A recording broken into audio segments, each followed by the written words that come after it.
दोस्तों, आप लोगों में से 99% लोगों ने सब्सक्राइब नहीं किया है, तो आपसे रिक्वेस्ट है, प्लीज हॉरर टीवी को सब्सक्राइब कर दे। तो दोस्तों, आज मैं आप लोगों के लिए एक बहुत ही डरावनी कहानी लेकर आया हूँ। ये 2019 की बात है, जब मैं बेंगलोर की एक आईटी कंपनी में रात की शिफ्ट कर रहा था। बिजली चली गई और अजीब घटनाएं होने लगी। कंप्यूटर अपने आप चलने लगा, अनजान नंबर से कॉल्स आईं और एक रहस्यमय साया ऑफिस में घूमता दिखाई दिया। जैसे जैसे रात बढ़ती गई, डरावनी घटनाएं और तेज होती गईं, मानो कोई मुझसे बात करने की कोशिश कर रहा हो। तो दोस्तों, कहानी शुरू करने से पहले मुझे आपसे एक छोटी सी रिक्वेस्ट है कि अगर आप लोग मेरे चैनल पर नए हैं तो मेरे चैनल को सब्सक्राइब करें और मेरी वीडियो को लाइक करें। तो चलिए दोस्तों, बिना समय बर्बाद किए कहानी शुरू करते हैं। मैं विनय हूँ और यह कहानी 2019 की है, जब मैं बेंगलोर की एक बड़ी आईटी कंपनी में सॉफ्टवेयर इंजीनियर के तौर पर काम करता था। मेरी शिफ्ट आम तौर पर दिन में होती थी, लेकिन उस दिन मुझे रात की शिफ्ट करनी पड़ी क्योंकि एक प्रोजेक्ट की डेडलाइन बेहद करीब थी। रात के 10 बजे का समय था और ऑफिस के लगभग सभी कर्मचारी जा चुके थे। केवल कुछ लोग ही बचे थे जो या तो अपनी शिफ्ट खत्म कर रहे थे या मेरी तरह देर रात तक काम करने की स्थिति में थे। ऑफिस में एक अजीब सी शांति थी। मैं अपने कंप्यूटर के सामने बैठा कोडिंग कर रहा था और बीच बीच में कॉफी ब्रेक लेकर खुद को जगाए रखने की कोशिश कर रहा था। तभी अचानक से बिजली चली गई। पूरी बिल्डिंग में अंधेरा छा गया और सिर्फ हमारे कंप्यूटर की स्क्रीन से हल्की रोशनी आ रही थी क्योंकि कंपनी के सर्वर जनरेटर पर थे। कुछ सेकंड बाद इमरजेंसी लाइट्स जल उठी, लेकिन वो भी काफ़ी मध्यम थी। उस समय मुझे ज़्यादा अजीब नहीं लगा क्योंकि बेंगलोर में बिजली का जाना आम बात थी। मैं फिर से काम में जुट गया, लेकिन कुछ देर बाद मुझे महसूस हुआ कि मेरे केबिन के बाहर किसी के चलने की आवाज़ आ रही है। पहले मुझे लगा कि शायद कोई और कर्मचारी होगा, लेकिन जब मैंने बाहर देखा तो वहाँ कोई नहीं था। मैं थोड़ी देर तक ध्यान से सुनता रहा, फिर सोचा कि शायद थकावट की वजह से मुझे ऐसा महसूस हो रहा है। कुछ मिनट बाद एक अजीब बात हुई। मेरे कंप्यूटर स्क्रीन पर अचानक से एक विंडो खुली जिसमें कुछ पुराने कोड फाइल्स थे जिन्हें मैंने महीनों पहले काम किया था। मैंने सोचा कि शायद मैंने गलती से कुछ क्लिक कर दिया होगा, लेकिन तब तक मेरे सिस्टम का कर्सर खुद ब खुद स्क्रीन पर घूमने लगा। मेरे हाथ कीबोर्ड या माउस पर नहीं थे, फिर भी स्क्रीन पर कुछ टाइप हो रहा था। अब मेरे माथे पर पसीना आने लगा था। मैंने जल्दी से माउस हिलाकर उसे बंद करने की कोशिश की, लेकिन कर्सर जैसे मेरे कंट्रोल से बाहर था। कुछ लिखते हुए स्क्रीन पर, क्या तुम मुझे देख रहे हो, कि शब्द उभर आए। मेरी धड़कन तेज हो गई। क्या तुम मुझे देख रहे हो? ये शब्द बार बार स्क्रीन पर टाइप हो रहे थे और मेरे हाथ माउस पर जमे हुए थे, मानो जड़ हो गए हों। मैंने जल्दी से लैपटॉप का ढक्कन बंद कर दिया और पीछे की कुर्सी पर झुककर लंबी सांस ली। मेरा दिल तेजी से धड़क रहा था। ये क्या हो रहा था? मैं सोचने लगा, क्या ये कोई तकनीकी गड़बड़ी है या मेरी थकावट का परिणाम? मैंने अपनी पानी की बोतल उठाई और एक घूंट भरा, फिर खुद को शांत करने की कोशिश की। कुछ मिनट बाद मैंने खुद से कहा, यह कोई बग होगा। हिम्मत जुटाकर मैंने लैपटॉप का ढक्कन फिर से खोला। स्क्रीन पर अब सब कुछ सामान्य लग रहा था। अरे ऐसा कुछ नहीं है, मैंने खुद को दिलासा दिया और फिर से कोडिंग में लग गया। कुछ देर काम करने के बाद मैंने घड़ी पर नजर डाली। रात के 12:30 चुके थे। ऑफिस की घड़ी की टिक टिक आवाज अब कमरे में और भी ज्यादा स्पष्ट हो रही थी। चारों ओर की शांति अब मुझे परेशान कर रही थी। तभी मेरे मोबाइल की स्क्रीन पर एक नोटिफिकेशन आया, अनजान नंबर से कॉल। मैंने स्क्रीन को देखा और अनसुना कर दिया। रात के इस समय कौन कॉल कर सकता है? लेकिन जैसे ही मैंने फ़ोन नीचे रखा, फिर से उसी अनजान नंबर से कॉल आया। इस बार मैंने फ़ोन उठाया, लेकिन दूसरी ओर कोई आवाज़ नहीं थी, सिर्फ सन्नाटा। हेलो, मैंने धीरे से कहा। कोई जवाब नहीं आया। कुछ सेकंड के बाद कॉल कट गई। अब मैं थोड़ा और बेचैन हो गया था। मुझे महसूस हुआ कि कुछ तो गलत हो रहा था, लेकिन मैं इसे नज़रअंदाज करने की कोशिश कर रहा था। तभी मेरे डेस्क के पास रखे हुए पुराने लैपटॉप, जो मैं कई हफ्तों से इस्तेमाल नहीं कर रहा था, की स्क्रीन अचानक अपने आप चालू हो गई। पहले तो मुझे लगा कि शायद बैटरी खत्म होने पर लैपटॉप चालू हो गया हो, लेकिन स्क्रीन पर जो दिखा उसने मेरी धड़कन रोक दी। वहाँ स्क्रीन पर वही पुराना प्रोजेक्ट खुला हुआ था जिस पर मैंने कई महीने पहले काम किया था, लेकिन उस प्रोजेक्ट में कुछ बदलाव हो रहे थे खुद ब खुद। मैंने जल्दी से लैपटॉप के पास जाकर उसे बंद करने की कोशिश की, लेकिन स्क्रीन फ्रोजन हो गई थी।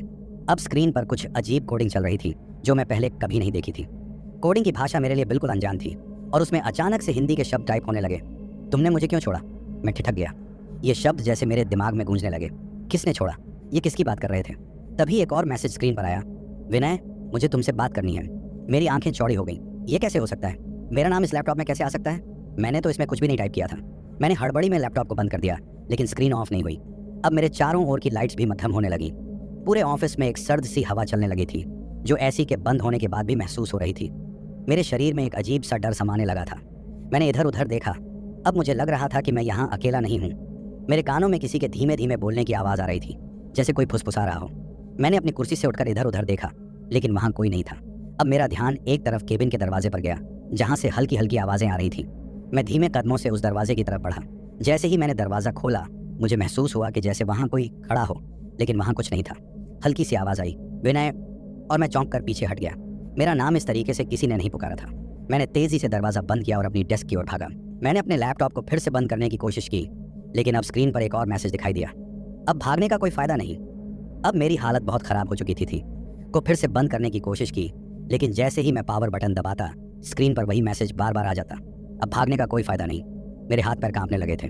मैं समझ नहीं पा रहा था कि ये सब क्या हो रहा है। तभी ऑफिस के बाहर से किसी के भारी कदमों की आहट सुनाई दी।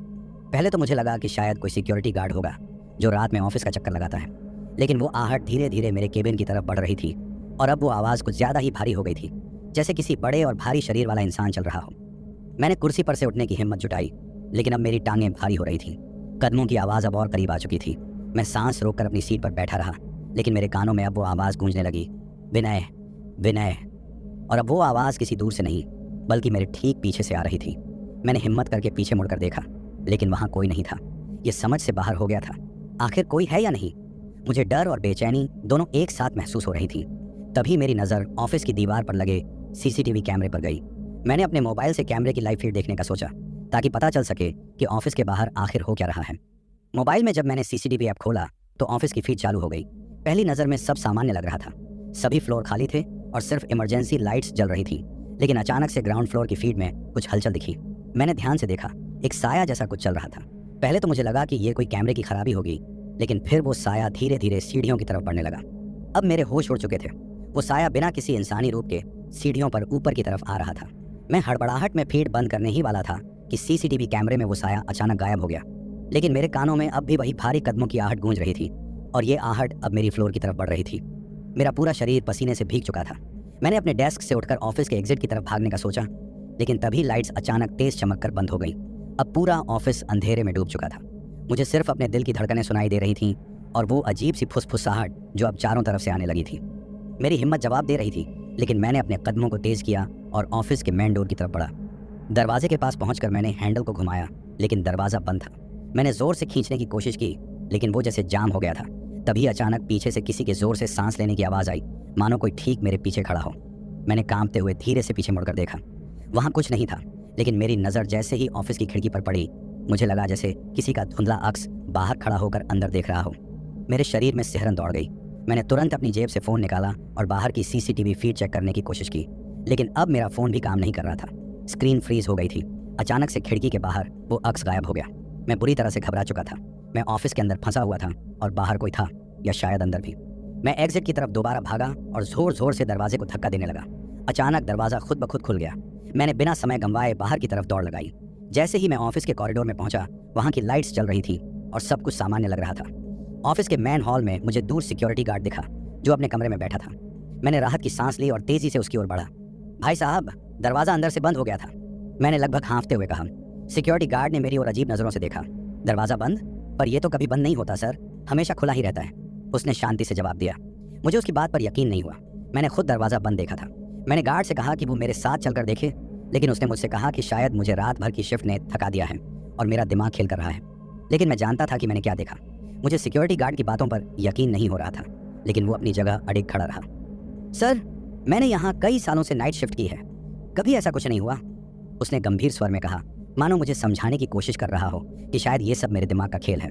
मैं हिलता डुलता गहरी सांस लेते हुए वापस अपनी सीट पर जाकर बैठ गया, लेकिन अंदर ही अंदर मुझे कुछ गलत होने का एहसास हो रहा था। रात के लगभग 2 बज रहे थे। पूरा ऑफिस फिर से शांत हो चुका था। मैं समझ नहीं पा रहा था कि जो कुछ भी अभी हुआ वो हकीकत था या मेरी थकावट का नतीजा। लेकिन जिस तरह से दरवाजे खुद ब खुद बंद हो गए थे और वो अजीब फुसफुसाहटें, वो सब इतना वास्तविक था कि इसे नज़रअंदाज करना मुश्किल था। मैंने फिर से अपना लैपटॉप खोला और काम पर ध्यान केंद्रित करने की कोशिश की। सब कुछ सामान्य लग रहा था। लैपटॉप का कर्सर अब सही तरीके से काम कर रहा था और सिस्टम में कोई गड़बड़ी नहीं थी। लेकिन मेरे दिमाग के पीछे वो अजीब घटना बार बार घूम रही थी। मैं जितनी बार उस बारे में सोचता, उतनी ही बार मेरा शरीर सिहर उठता। लगभग आधे घंटे बाद मुझे अपने ईमेल पर एक नई मेल का नोटिफिकेशन मिला। मेल एक अनजान एड्रेस से आई थी और उसका सब्जेक्ट था, क्या तुम अब भी मुझसे भाग सकते हो? मेरे हाथ ठिठक गए। मैंने मेल खोला और उसके अंदर सिर्फ एक लाइन लिखी थी, मैं अब भी यही हूँ। मेरे रोंगटे खड़े हो गए। मैंने मेल आईडी को ट्रैक करने की कोशिश की, लेकिन वो किसी फेक या असामान्य एड्रेस से आया हुआ था, जिसे ट्रैक करना नामुमकिन था।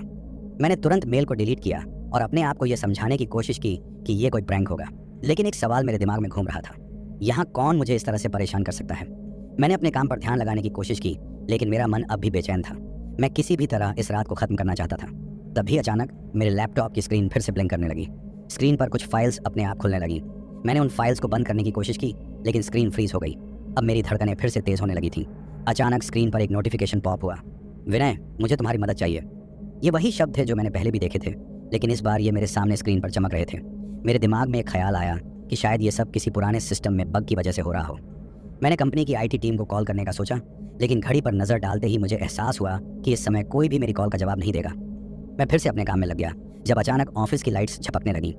ये किसी बुरे सपने जैसा लग रहा था। हर बार लाइट बंद होती और वापस जलती, मेरे कानों में एक हल्की सी आवाज़ गूंजने लगती। वो आवाज़ किसी इंसान की नहीं थी, बल्कि किसी मशीन की जैसी थी। कोई विंडो बंद होने की आवाज़, या जैसे कोई सिस्टम रीस्टार्ट हो रहा हो।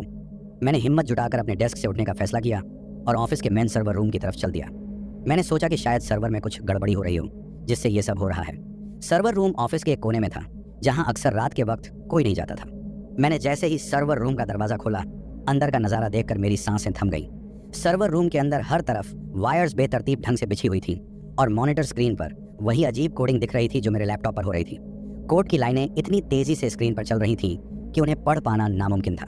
मैं पीछे हटने ही वाला था कि तभी एक ठंडी हवा का झोंका मेरे चेहरे से टकराया और वो फुसफुसाहटें फिर से सुनाई देने लगीं। अब तो मेरे पैरों में जैसे जान ही नहीं बची थी। मैंने दौड़कर दरवाज़ा बंद किया और जल्दी से सिक्योरिटी रूम की तरफ भागा। सिक्योरिटी गार्ड वहाँ बैठा चाय पी रहा था और मेरे चेहरे पर घबराहट देखकर उसने पूछा, सर क्या हुआ? मैंने उसे सब कुछ बताया।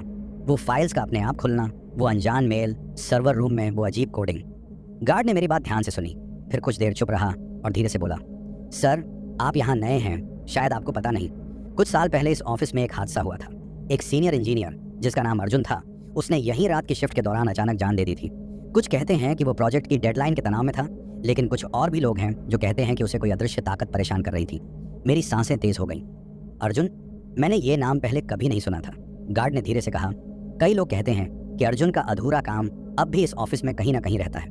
मैंने उसकी बात को गंभीरता से नहीं लिया, लेकिन अब मुझे महसूस हो रहा था कि शायद ये सिर्फ एक टेक्निकल इशू नहीं था। सिक्योरिटी गार्ड की बातों ने मेरे मन में और भी सवाल खड़े कर दिए थे। अर्जुन नाम का वो इंजीनियर जिसने इसी ऑफिस में अपनी जान दी थी, क्या उसकी मौत वाकई सिर्फ तनाव का नतीजा थी, या इस ऑफिस में कुछ और भी चल रहा था? मेरी धड़कनें तेज थीं, लेकिन मैं इस बारे में और जानने के लिए बेचैन हो गया था। मैंने गार्ड से अर्जुन के बारे में और जानकारी मांगने की कोशिश की। उसने बताया, सर अर्जुन काफ़ी होशियार था, लेकिन पिछले कुछ महीनों में वो थोड़ा बदला बदला सा लगने लगा था। उसे अक्सर अकेले काम करते हुए देखा जाता था और रात की शिफ्ट में ही उसे काम करना पसंद था। कहते हैं कि वो एक बड़े प्रोजेक्ट पर काम कर रहा था और उसी दौरान उसके साथ कुछ अजीब होने लगा। क्या अजीब? मैंने अधीरता से पूछा। गार्ड ने थोड़ा झिझकते हुए कहा, सर ये बातें आमतौर पर बाहर नहीं आती, लेकिन अर्जुन भी उस वक्त कुछ ऐसा ही महसूस कर रहा था जैसा आप बता रहे हैं। कंप्यूटर खुद ब खुद चलने लगता था, स्क्रीन पर अजीब कोडिंग दिखती थी और ऑफिस में कदमों की आवाज़ आती थी। एक दिन अचानक अर्जुन ने कहा कि उसे कोई देख रहा है। उसने अपने कुछ दोस्तों से इस बारे में बात की, लेकिन किसी ने उसकी बातों पर विश्वास नहीं किया। अब मेरी धड़कनें और तेज हो चुकी थीं। ये सब सुनने के बाद मुझे यकीन हो गया था कि जो कुछ भी मेरे साथ हो रहा था वो कोई संयोग नहीं था। अर्जुन का अधूरा काम, जो उसके साथ क्या हुआ, ये सब मेरे ऊपर मंडरा रहा था। मैं गार्ड की बातें सुनता रहा, लेकिन मुझे लगने लगा कि अब इस ऑफिस में और ज़्यादा देर रुकना सही नहीं होगा। मैंने गार्ड को धन्यवाद कहा और फिर वापस अपने डेस्क की ओर बढ़ा। मेरा मन अब भी विचलित था। मैं चाहता था कि मैं अपना सामान पैक करके जल्दी से जल्दी यहाँ से निकल जाऊँ, लेकिन जैसे ही मैं अपने डेस्क के पास पहुँचा, मुझे अचानक ऑफिस के कोने से हल्की सी रोशनी चमकती दिखी। वो रोशनी सर्वर रूम की दिशा से आ रही थी। मैंने थोड़ी हिम्मत जुटाई और धीरे धीरे उस रोशनी की तरफ बढ़ा। जब मैं सर्वर रूम के पास पहुंचा तो देखा कि वहां दरवाज़ा थोड़ा सा खुला हुआ था। अंदर से वही अजीब सी हल्की रोशनी बाहर आ रही थी जो मैंने पहले भी देखी थी। मेरी सांसें फिर से तेज हो गईं, लेकिन मुझे कुछ जवाब चाहिए थे। मैं धीरे से दरवाजे को धक्का देकर अंदर घुसा। सर्वर रूम में वही स्थिति थी। हर तरफ वायर्स बिखरे हुए थे, मॉनिटर पर कोडिंग चल रही थी, लेकिन इस बार कुछ और भी था। एक डेस्क के कोने पर एक पुराना कंप्यूटर पड़ा था, जिसे पहले मैंने कभी नहीं देखा था। कंप्यूटर की स्क्रीन पर वही कोड दिख रहा था, लेकिन इस बार उसमें कुछ शब्द भी थे। अर्जुन को रोको। मैं ठिठक गया। अर्जुन रोको? इसका क्या मतलब हो सकता है? मेरा दिल तेजी से धड़क रहा था और मैं कंप्यूटर के पास गया। स्क्रीन पर दिख रहे शब्दों को और ध्यान से पढ़ने की कोशिश की, लेकिन तभी अचानक पूरे रूम में लाइट्स एक बार फिर से झपकने लगीं। अब कमरे में एक अजीब सी आवाज़ गूंजने लगी थी, मानो कोई मशीन अपनी आखिरी सांसें ले रही हो। मैंने कंप्यूटर को बंद करने की कोशिश की, लेकिन उसकी स्क्रीन जैसे जमी हुई थी। तभी अचानक से कंप्यूटर से एक और